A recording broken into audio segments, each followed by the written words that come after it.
मोठा होऊन army officer होणार आणि देशाची रक्षण करणार. माझा देश मला खूप आवडतो. स्वातंत्र्य म्हणजे काय हे आपण मोठे लोक आपल्या पद्धतीने सांगतोच, पण आजचा भारत उद्या ज्या हातांमध्ये सोपवायचा आहे त्या लहान मुलांना स्वातंत्र्य दिनाबद्दल आपल्या देशाबद्दल नेमकं काय वाटतंय हे जाणून घेऊयात थेट त्यांच्याकडूनच. जो मुलां मुलींमध्ये भेदभाव करत नाही तोच भारताचा नागरिक. मला असं वाटतं की देश स्वच्छ राहू दे. मी आर्मी मध्ये किंवा नेव्ही मध्ये जाणार आणि देशाची रक्षा करणार. तू काय करणार?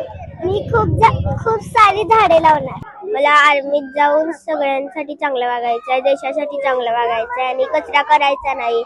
सगळ्यांना सांगणार शांततेत राहा. देश घाण करू नका, स्वातंत्र्यासाठी हात वरती करा. माझा देश मला खूप आवडतो. आजची ही चिमुकली पिढी उद्याचा भारत घडवणार आहे. भारतावर प्रेम करणं म्हणजे फक्त तिरंगा फडकवणं नाही, तर आपल्या छोट्या छोट्या कृतींमधून देशाबद्दलचं प्रेम जतवणं आहे. आणि अनेक म्हणजे मॅक्सिमम लहान मुलांनी हेच उत्तर दिलेलं आहे की आम्ही कचरा करणार नाही, आम्ही झाडं लावणार, आम्ही देशसेवा करणार. म्हणजे ह्या लहान मुलांना सुद्धा कळतंय की आपण छोट्या छोट्या कोणत्या गोष्टी केल्या पाहिजेत आणि त्यांनी खूप चांगल्या पद्धतीने त्या सांगितल्या आहेत. KK न्यूज साठी व्हिडिओ जर्नलिस्ट सचिन वरेकर सह मी नम्रता भोसले, कोल्हापूर.